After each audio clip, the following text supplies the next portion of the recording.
Қане, наушник тіле қылам. Оқып қойым ба?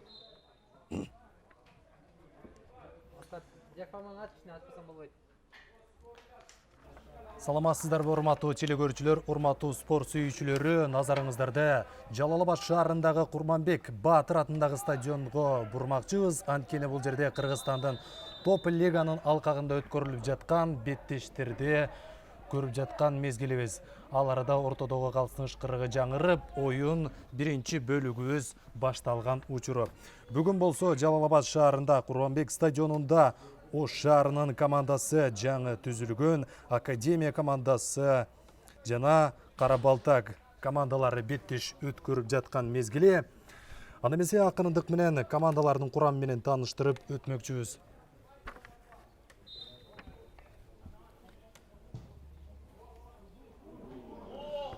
Алгач Академия командасынын курамы менен тааныштыра кетели. 26 катар санда ойногон Мирзаханов Роман, 3-чү Элайдижи Ари, 4-чү Мелиспеков Азамат, 5-чү Нурлубаев Фарук, 9-чү Абдрахманов Нурсултан, 10-чү Мамытов Иламан, 12-чү Изаков Кайрат, 13-чү Ульдяков Владимир, 15-чү Автиев Тахир. Ал арада Карабалта командасынын оюнчулары алгачкы минуталарда биринчи бөлүктө эсеп сандарын ачууга жетишти. Карабалта забивает гол. Гол на счету 10-го номера Умуралиева Азамата. Өмүралиев Азамат өзүнүн командасына алгачкы жеңишке болгон кадамдарын таштап, эсеп сандарын 1-0 жеткирген мезгили. 10-чу катар санда ойноп жаткан Өмүралиев Азамат өзүнүн атына алгачкы голду жазып койгонун көрө алдык. Ал эми ортоңку бөлүктө азыр болсо топ менен эме кызыл кийимчен Академия командасы оюн жүргүзүп жаткан мезгили. Сол канаттан уюштурулуп жаткан чабуул. Топ менен дагы да болсо Академия командасынын оюнчулары алыска аралыктан сокку узаткан, бирок аныктык таамай жетишкен жок. Эми болсо топту Карабалта оюнчулары, тактап айтканда дарбазачысы Максим Василов өзүнүн өнөктөштөрүнө жеткирип берүүнү жасайт. Оюн башталары менен эсеп сандарын ачылганын көрө алдык. Ал эми биз болсо тааныштырууну уланта бермекчибиз. Академия командасынын башкы машыктыруучусу Лутфуллаев Хуршит. Эми болсо конокто ойноп жаткан Карабалта командасынын курамы менен тааныштыра кетели. Дарбазада Василов Максим, 3-чү Курманбек уулу Бекжан, 5-чү Куренкеев Кубанычбек, Калем Виктор, 10-чү Өмүралиев Азамат, 13-чү Ахматов Канат, 19-чу Карышенко Станислав, 20-чы Таалайбек уулу Уланбек, 24-чү Исаков Назар, 27-чи Алукулов Гүлжигит, 77-чи Ковалев Роман. Ал эми башкы машыктыруучусу Сало Владимир. Ал эми бүгүнкү оюнду жүргүзүп жаткан калыстар тобу менен ортодогу калыс Аскат уулу Нурзат, биринчи жардамчысы Шарафиддинов Элбек, экинчи жардамчысы Күчкөнбаев Ильяс. Ал эми өзүңүздөр көрүп жаткандай жашыл майсанда ак кийимчен Карабалта оюнчулары 77-чи катар санында ойлогон Роман Ковалев жаракат алган абалда жаткан мезгили. Ал учурда дарыгерлер өз көмөгүн көрсөтүп жаткан мезгили. Ал эми топ менен ак кийимчен Карабалта командасынын капитаны учурда топту жеткирип берүүнү, өнөктөштөрүнө жеткирип берүүнү аткарат. Жана көтөрүлгөн топ айып аянтчасына жеткирип берилген топ, бирок сокку узатууга Карабалта командасынын оюнчулары табылган жок. Эми болсо топ менен 26-чы катар санда ойногон Роман Мирзакантов жакынкы аралыктагы өзүнүн өнөктөштөрүнө жеткирип берүүнү жасады.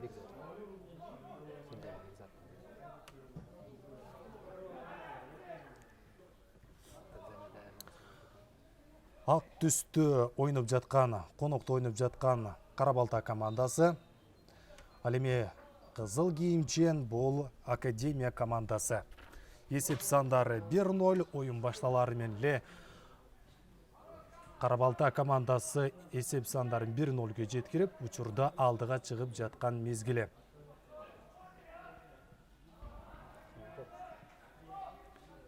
Топ кызыл кийимчен Академия командасынын оюнчуларында азыр болсо капталсыздыктан топту Академия командасынын оюнчулары оюнга кошот топту. Ал арада эки команданын оюнчулары менен пикир келишпестик жаралганын көрүүдөбүз. Артка кайтаруу Роман Мирзакандов топ менен катачылыкка жол берди. Ал эми бул жерде жакшы мүмкүнчүлүктөр бар. Ак кийимчен Кара Балта командасынын оюнчулары катачылыктан туура пайдалана алган жок.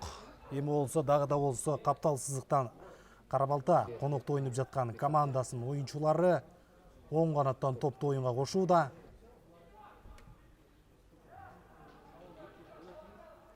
Топ менен Роман Мирзакандов.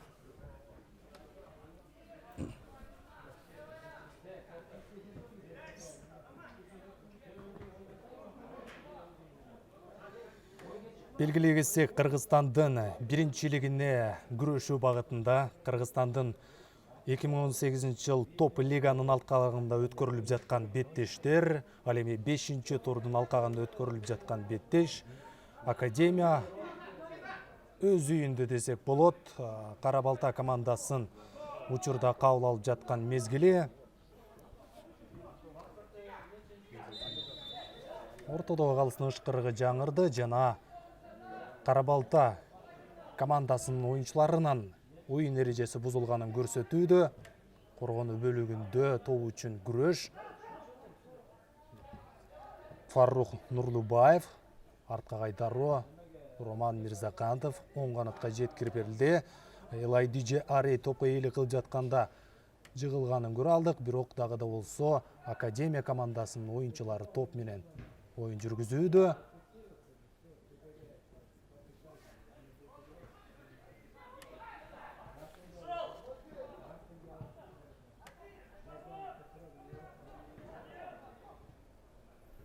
Белгилей кетүүчү жагдай,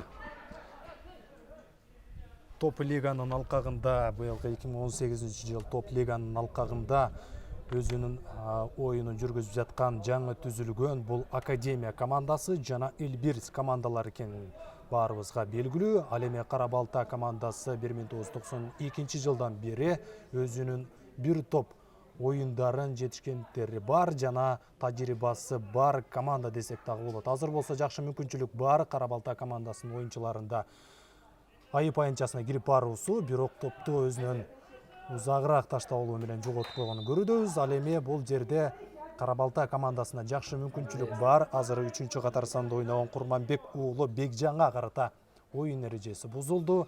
Айып аянтчасына жакын жер жана өнөктөштөрүнө көтөрүп берүүнү жасаса керек. 10-катар санындагы Өмүралиев Азамат учурда топ менен көтөрүлгөн топ жана бул жерде сокку узатылды жана ак кийимчен Кара Балта командасынын оюнчулары эсеп сандарын оюн башталары менен 2-0 жеткирип жаткан мезгили. 10-катар санында ойноп жаткан Өмүралиев Азаматтын мыкты жеткирип берүүсү менен эсеп сандарын 2-0 жеткирип койгонун көрө алдык.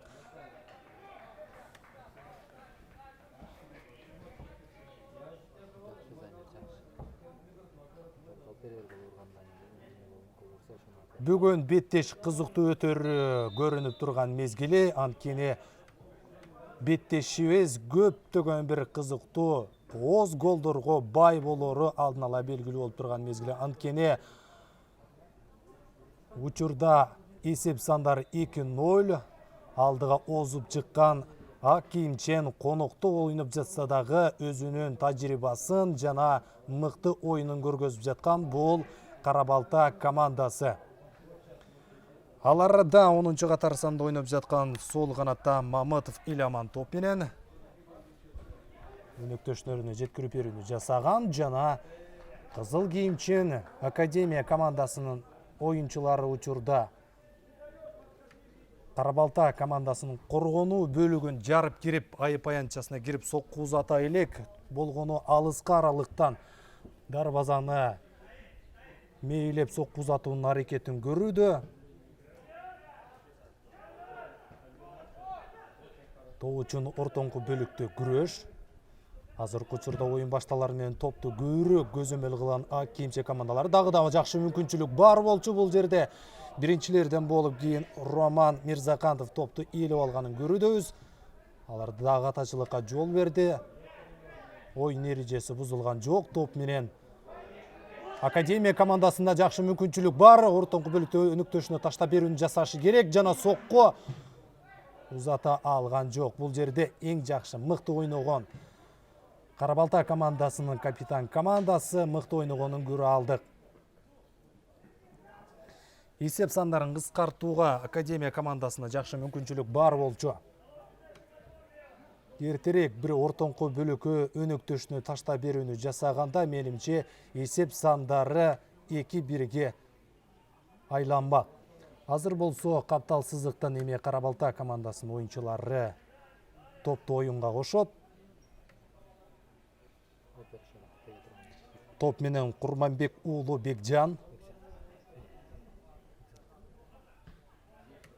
Академия командасынын оюнчулары алыска аралыкка жеткирүүдө. Дагы да болсо сол канаттан жеткирилген топ, бирок оюн талаасын таштап кеткенин көрүүдөбүз. Эми болсо топ менен Роман Мирзакантов өзүнүн өнөктөштөрүн издеп жаткан мезгили.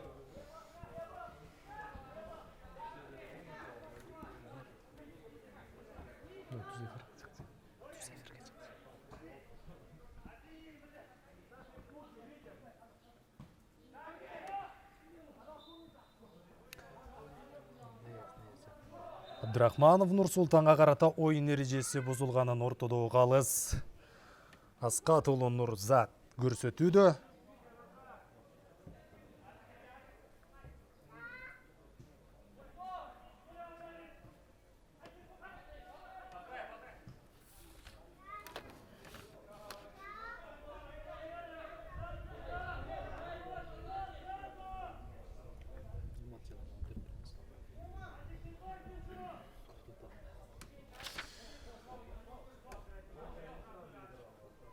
Буга чейинки өткөрүлүп жаткан оюндар боюнча азын-олак маалымат бере кете турган болсок, Кыргызстандын биринчилигинде 2018 жыл топ лиганын алкагында өткөрүлүп жаткан 4-чү турдун жыйынтыгы менен учурда Алай командасы 10 упай менен учурда алдыга чыгып, алдыңкы сапта келүүдө. Андан кийин 8 упай менен Дордой командасы. Ал эми 3-чөдө 7 упай менен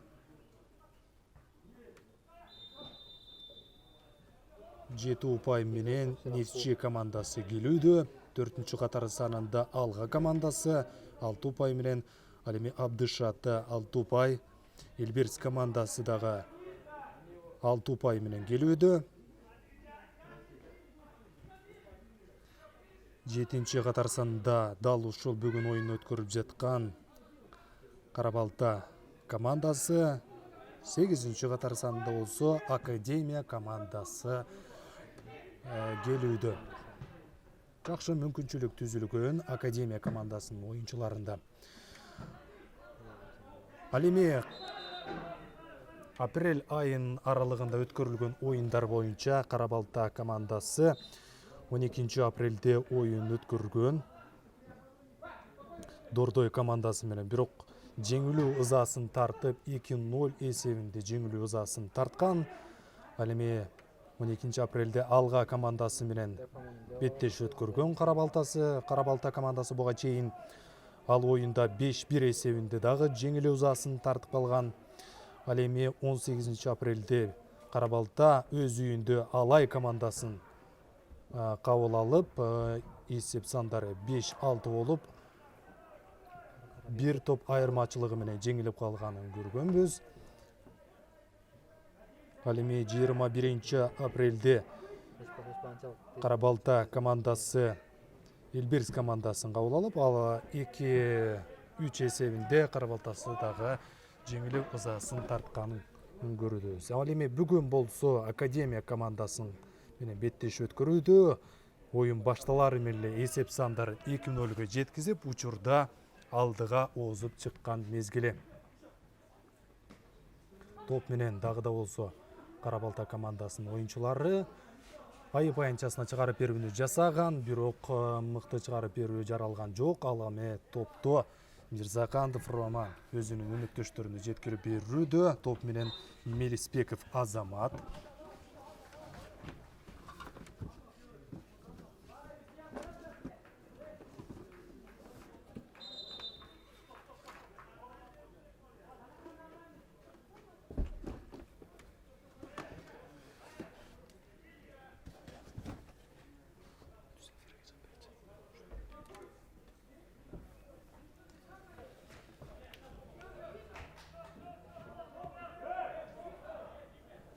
Он үчүнчү катар санында ойноп жаткан Ульдиаков Владимир жана 27-нчи катар санында ойноп жаткан Алыкулов Гүлжигит. Эки оюнчунун ортосундагы бир түшүнбөстүк жаралууда, аларда ортодо калыс сабырдуулукка чакырып жаткан мезгили. Дагы да болсо топ менен Акийимчен Кара Балта командасынын оюнчусуна Куронбек уулу Бекжанга карата оюн эрежеси бузулганын ортодо калыс көрсөтүүдө жана бүгүнкү оюндагы алгачкы сары айып кагазын Академия командасынын оюнчусуна көрсөткөн мезгили. Жогоруда көргөнбүз, стандарттык абалдардан Кара Балта командасынын оюнчулары мыкты пайдаланып жаткан мезгили. Дагы да жакшы мүмкүнчүлүк бар. Айып айынчасына көтөрүп берүүнү жасаса болот. 5-нчи катар санында ойноп жаткан Куренкеев Кубанычбек учурда топтун астында. Көтөрүлгөн топ жана туурадан туура дарбазага сокку узатылганын көрө алдык. Топ менен дарбазанын аралыгы бир канча алыс аралыкта болчу жана ал соккуну Роман Мирзакандов жай гана топту ээлеп алганын көрүүбүз. Катачылыкка жол берип учурда топ менен Академия командасынын оюнчулары. Артка кайтаруу Элайдиджи Ари топ менен. Роман Мирзакандов топ менен. Нурлубаев Фарух ортоңку бөлүккө жеткирип берүүнү жасаган.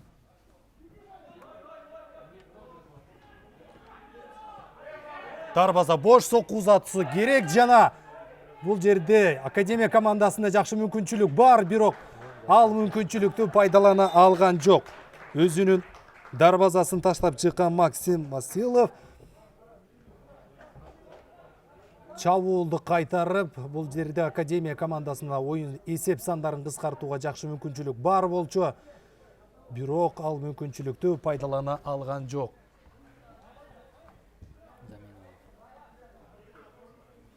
Замена в составе Академии. 14 номер меняет 5 номера.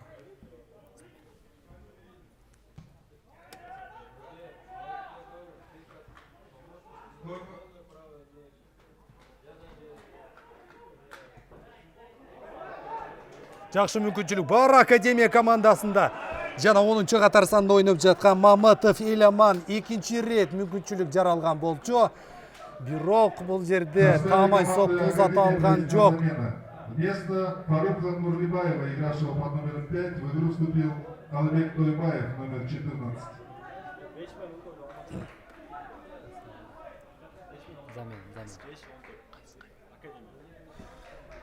Академия командасында алмашуу жүзөгө ашып жаткан мезгилде Фарук Нурлубаев оюн талаасын таштап чыгып кеткенин көрүүбүз. Анын ордуна Тойбаев Калыбек оюн талаасына түшкөнүн көрүүбүз. Азыр болсо Академия командасында жакшы мүмкүнчүлүк жаралганын баарыбыз көрө алдык. Болгону Эламан Мамытовда чеберчилик жетишкен жок. 1-1 чыгууга толук мүмкүнчүлүк бар болчу. Жана дарбазачыны алдап өтүү мүмкүнчүлүгү дагы бар болчу.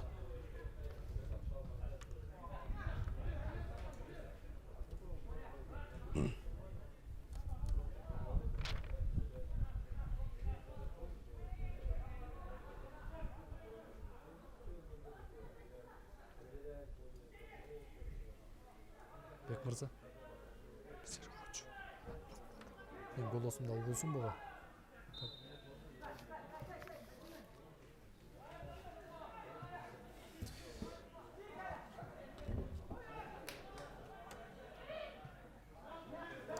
Есеп сандары 2-0 болгондон бери эми болсо кызыл кийимчен Академия командасыдагы катар менен чабуулдарды уюштуруп жаткан мезгили.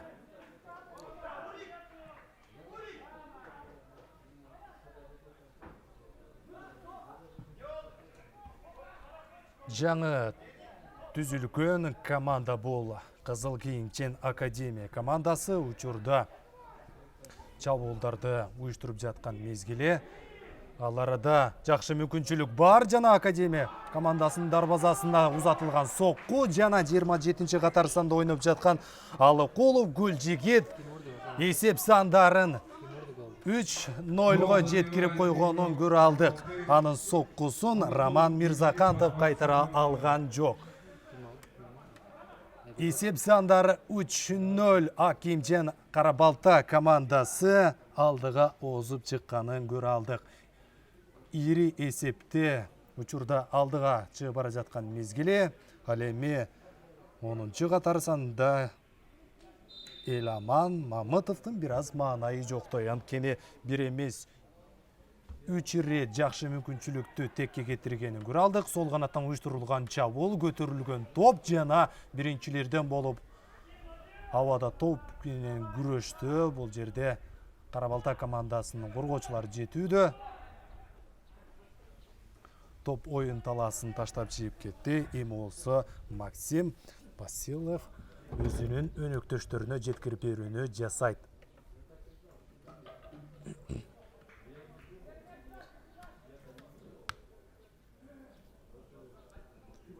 Үчүнчү голду Карабалта командасынын оюнчулары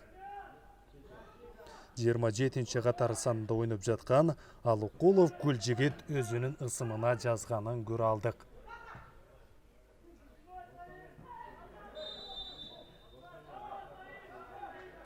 Бул жерде өзүңүздөр көрүп тургандай эле каптал сызыктагы калыстагы көрсөтүп жаткан мезгили офсайд абалы катталганын көрсөтүүдө.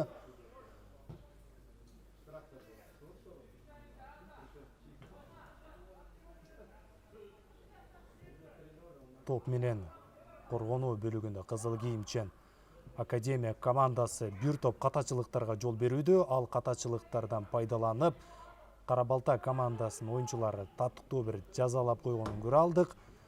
Көбүрөөк бир ушул Академия командасы коргонуу бөлүгүндө катачылыкка жол берүүдө. Жана жакшы мүмкүнчүлүк бар дегенче каптал сызыктагы калыс офсайд абалы бар экенин көрсөтүүдө.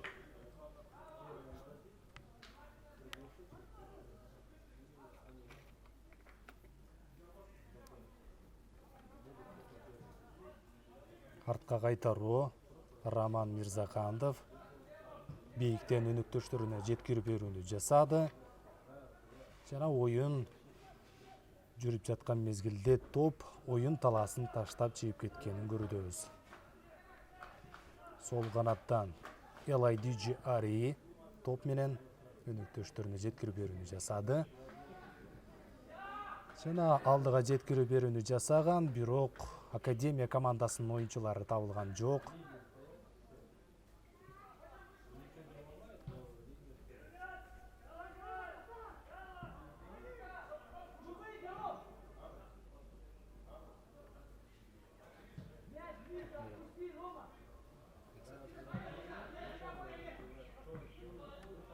Жардамга келүүсү керек. Бул жерде Академия командасынын чабуулда жалгызган оюнчусу бар эле. Азыр жакшы мүмкүнчүлүк бар жана пенальти барбы? Жок. Бул жерде ортодогу калыс эреже бузу катталган жок деп топту эми бурчтан көтөрүп берүүнү Академия командасынын оюнчулары жасайт.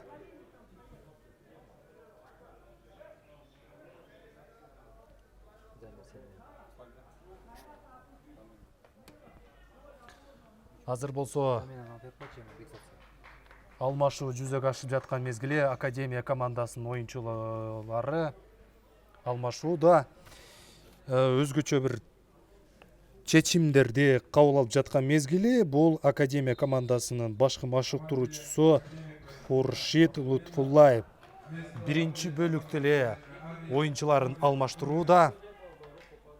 Бир эмес 2 оюнчусун алмаштырып койгонун көрүүдөбүз. Элай Дижи Арийнин ордуна 8-катар санда ойноп жаткан Амангелдиев Бектур оюнга түшкөнүн көрүүдөбүз.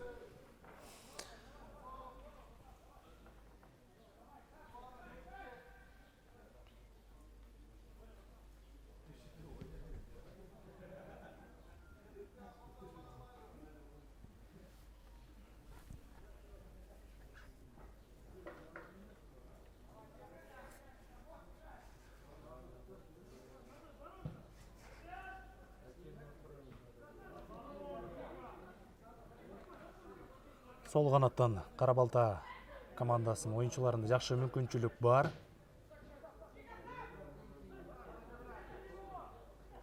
Алыкулов Гүлжигит топ жеткирүүдө катачылыкка жол берди.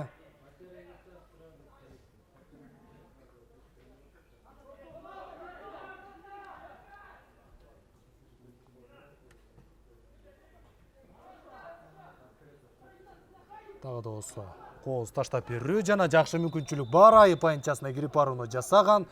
Бирок алары да каптал сызыктагы калыс офсайд абалы оюндан тыш абалда калганын көрсөтүүдө.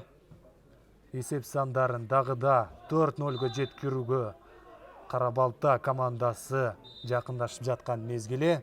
Ал арада 20-катар санда ойноп жаткан Келдияров Азизге карата оюн эрежеси бузулганын ортодогу калыс көрсөтүүдө. Сол канаттан кызыл кийимчен Академия командасынын оюнчулары. Изахов Кайрат.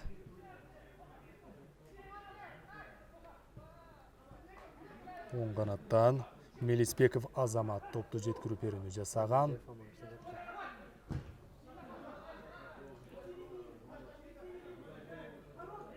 Эламан Мамытовтан топ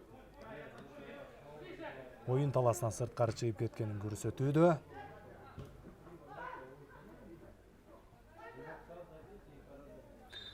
Кара Балта командасынын оюнчуларынын өзгөчө 3-катар санда ойноп жаткан Курманбек уулу Бекжан активдүү ойноп жатканын көрүүдөбүз. Анткени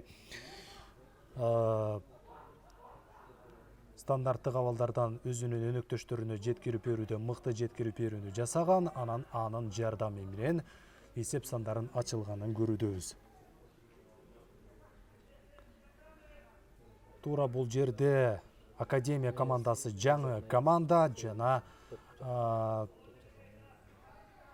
Кыргызстандын биринчилигине атсалышууда 2018 жыл топ лиганын алкагында быйыл гана өзүнүн оюндарын жүргүзүп жаткан мезгили. Ал арада конокто ойноп жаткан Кара Балта командасы бир топ тажрыйбалуу команда. Бирок ага карабастан Академия командасы татыктуу бир беттеш тоскоолдукту жаратып, татыктуу бир оюн каршылык көрсөтөт деген ишенимибиз бар.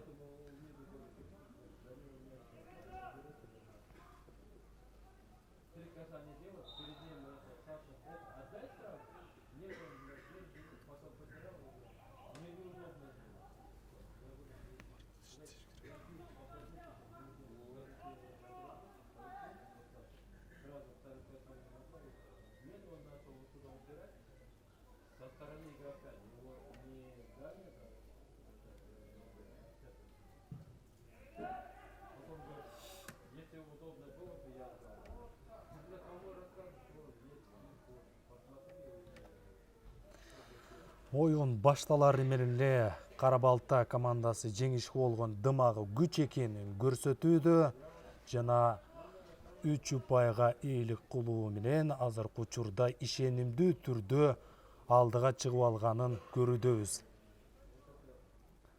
Оюн дагы өзгөрүшү толук мүмкүн. Биринчи бөлүк эле аяктай элек. Биз болсо кызыл кийимчен Академия командасынын чабуулдарын жана эсеп сандарын кыскартууга болгон күч аракетин жумшоо алдында турган мезгили жана эсеп сандарын өзгөртүүгө толук мүмкүнчүлүктөр бар. Ал арада Академия командасы коргонуу бөлүгүндө көбүрөөк көңүл бурушу керек. Анткени көпчүлүк учурда катачылыкка коргонуу бөлүгүндө жүзөгө ашып жатканын көрүүбүз.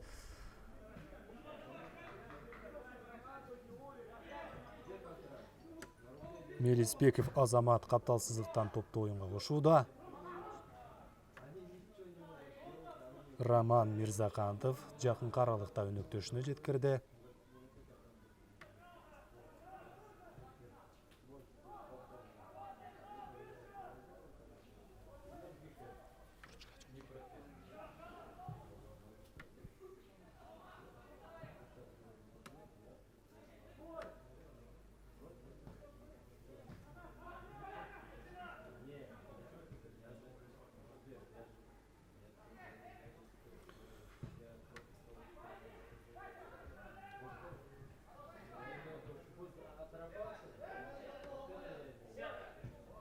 Көпчүлүк оюнчулары менен чогуу биргеликте учурда Академия командасы чабуулга даярданып жаткан мезгили жана бийиктен жеткирип берүүнү жасаган. Бирок коргонуу бөлүгүндө Кара Балта командасынын оюнчулары топту кайтарганын көрүүбүз. Эгерде топ жеткенде кооз топ жеткирип берүү жүзөгө ашмак. Учурда эки команда Жалал Абад шаарындагы Курманбек Баатыр атындагы стадиондо оюн өткөрүп жаткан мезгили. Бул стадион жөнүндө айта кете турган болсок, оңдоп түзөөдөн өткөрүлгөндөн кийин учурда абалы мыкты жана жакшы шарттар түзүлгөн. 5000ге жакын күйөрмандарды өз кучагына камтый алат. Жашыл майсанды дагы абалы жакшы.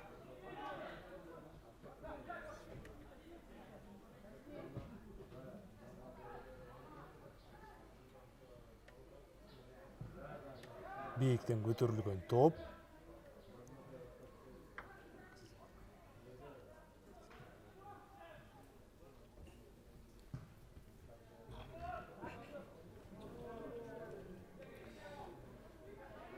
Дагы да болсо жакшы мүмкүнчүлүктөр бар. Академия командасынын коргоочулары азыр бул жерде жакшы ойногонун көрүүбүз. Ортодо каластын ышкырыгы жаңырды жана кандай чечимге келет? Бул жерде эреже бузуу катталганын көрүүбүз.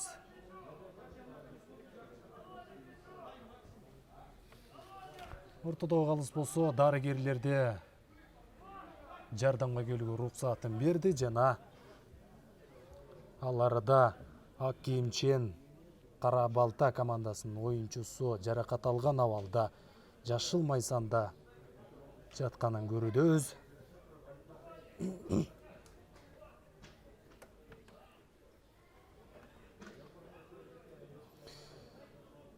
Стандарттык абал Кара Балта командасынын оюнчуларында дагы да болсо стандарттык абал түзүлүп жаткан мезгили, жакшы мүмкүнчүлүктөр бар. Эсеп сандар 3-0. Ал эми топ менен дарбазанын аралыгы анчейин алыс эмес. Туурадан туура дарбазага да сокку узатууга жакшы мүмкүнчүлүк бар. 24-чү катар санда ойноп жаткан Кара Балта командасынын оюнчусу Исаков Назар учурда оюн талаасынан сырткары дарыгеринин көмөгүндө. Ал арада 5-чи катар санында ойноп жаткан Күренкеев Кубанычбек жана Өмүралиев Азамат топтун астында кимиси жеткирип берүүнү жасайт. Роман Мирзакантов бул соккуну кайтара алабы? Күренкеев Кубанычбек жеткирилген топ жана Роман Мирзакантов бул соккуну кайтарганын көрө алдык. Мыкты сокку болду. Ал арада топ менен Академия командасынын оюнчулары топту алдырып койгонун көрүүбүз.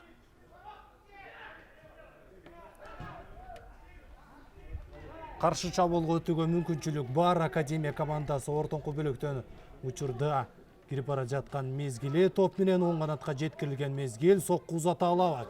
Сокку узатылды. Бул жерде 10-чу катар санда ойногон Эляман Мамытовда 4-чү рет жакшы мүмкүнчүлүк жаралган. Бирок топту дарбаза торуна туура сокку узаты менен гол жарата алган жок. Каршы чабуулга жакшы чыкканын көрө алдык бул жерде. Академия командасынын оюнчулары.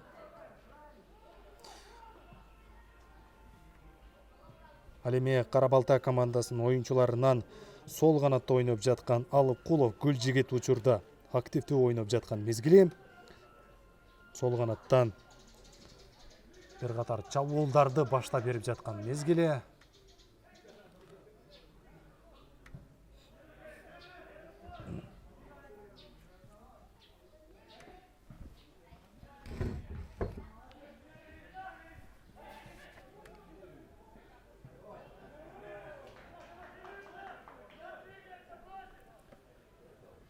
Каптал сызыктан болсо 10-чу катар санында Эляман Мамытов топту өнөктөштөрүнө жеткирип берүүдө.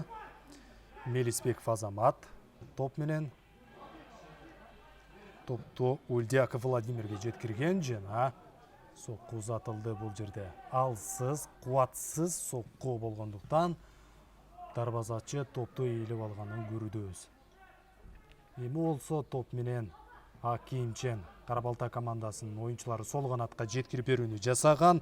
Алыкулов Гүлжигит топко жете алган жок.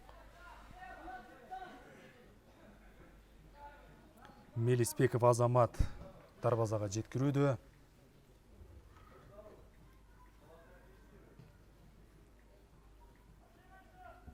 Тойбаев Калыбек топ менен артка кайтаруу Роман Мирзаханов.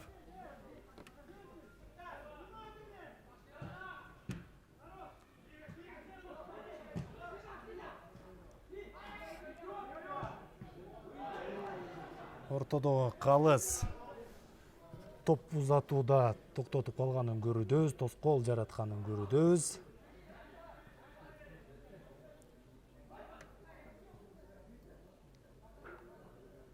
Сол канаттан Академия командасынын оюнчулары Исахов Кайрат. Жакшы мүмкүнчүлүк бар, айып аянтчасына кирип барууну жасаган. Айып аянтчасынын ичинде 2 Академия командасынын оюнчулары бар болчу, бирок аларга таштап берүүнү жасаган жок. Анткени алар апсайт абалында турган мезгили эле. Сокку узатылды, кубатсыз сокку болгондуктан ал соккуну Кара Балта командасынын дарбазачысы ээлеп алганын көрүүдөбүз. Гүлжигит Алыкулов алдашууга киришкен, бирок топту алдырып койгонун көрүүдөбүз. Ал арада 15-чи катар санда ойноп жаткан Авчиев Тахир жаракат алганын көрсөтүүдө.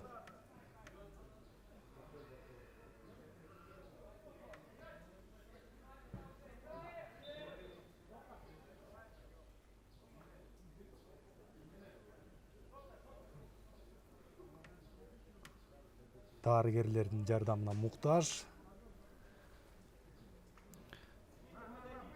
Авчиев Тахир оюнду жүргүзүшү керек. Анткени буга чейинки көргөнбүз Академия командасынын оюнчуларын башкы машыктыруучусу Хуршет Лутфуллаев бир эмес 2 алмаштырууну жасаган. Жана бир гана алмаштырууга мүмкүнчүлүктөрү бар. Ошондуктан абайлап оюн жүргүзүүсү керек болот.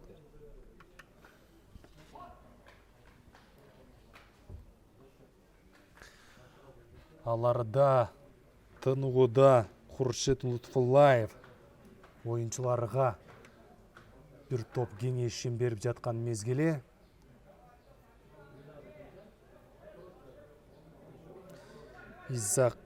Исаков Кайратка кандайдыр бир көрсөтмөлөрдү көрсөтүүдө, ал көрсөтмөлөр ишке ашабы? Академия командасынын оюнчулары эсеп сандарын теңей албаса дагы кыскартууга бара алабы? Биз оюндун жүрүшүндө көрмөкчүбүз. Бул жерде кооптуу ойногонун көрдүбүз. Эми болсо экинчи сары айып кагазын 7-чи катар санда ойноп жаткан Кара Балта командасынын оюнчусуна көрсөткөнүн көрүдөбүз. Алмашуу жүзөгө ашып жатканын көрүдөбүз.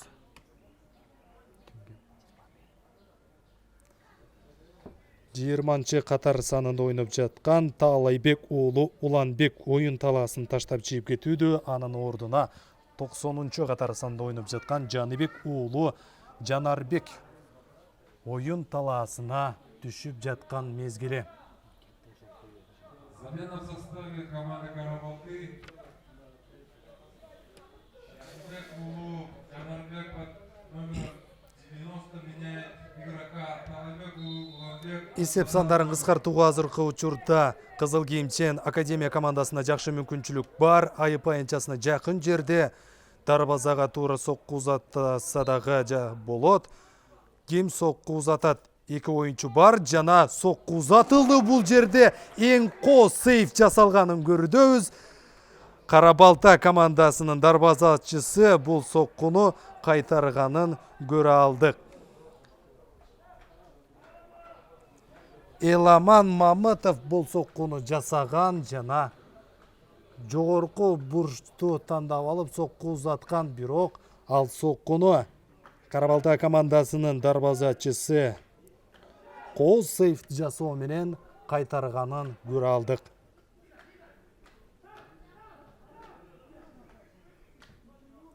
Артка кайтаруу капитан команда Академия командасынын дарбазачысы Роман Мирзакантов топ менен өнөктөштөрүн издеп жаткан мезгили алыска аралыкка жеткирип берүүдө.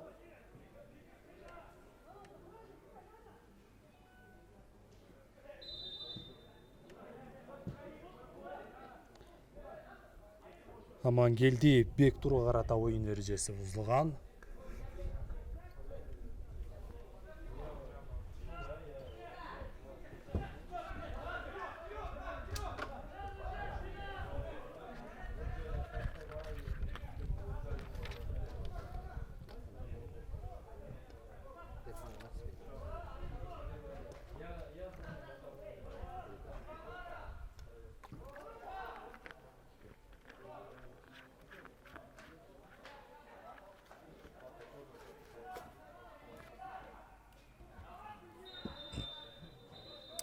Автиев Тахирге карата оюн эрежеси бузулду. Ал арада 7-чи катар санда ойноп жаткан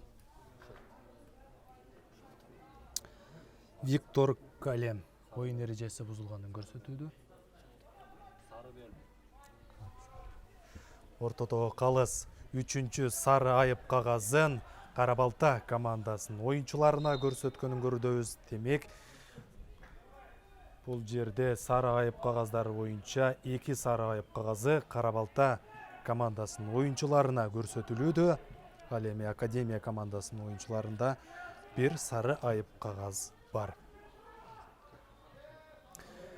Бул жерде оюндан тыш абалда калып кеткенин, апсайт абалында калганын каптал сызыкта калыс көрсөтүүдө.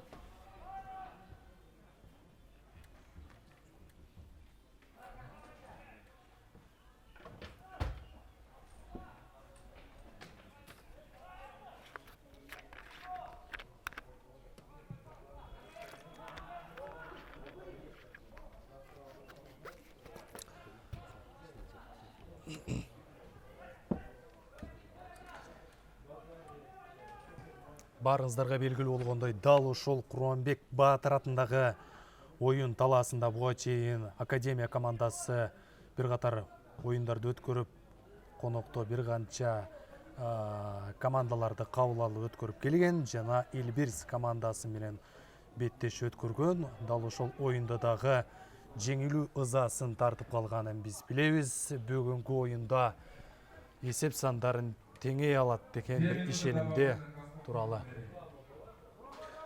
Биринчи бөлүк аяктарына аз калды. Ал эми Ортодогу калыс 2 гана минута кошуп берүүнү туура көргөн.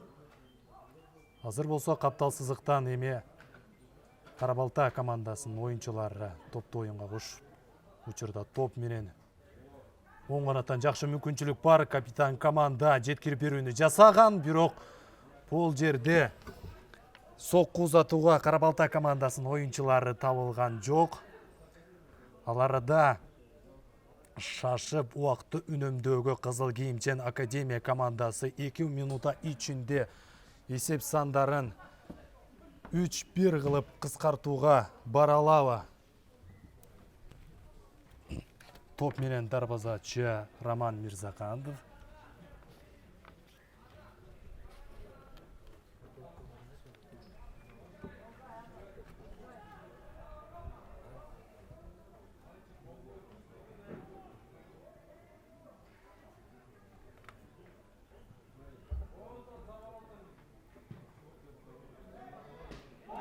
Бийиктен жеткирилген топту бул жерде Кара Балта командасынын оюнчусу 3-чү катар санда ойноп жаткан Курманбек уулу Бекжан ачыктан ачык колу менен токтотуп калганын биз көрөбүз, кайталоодон дагы биз көрөбүз.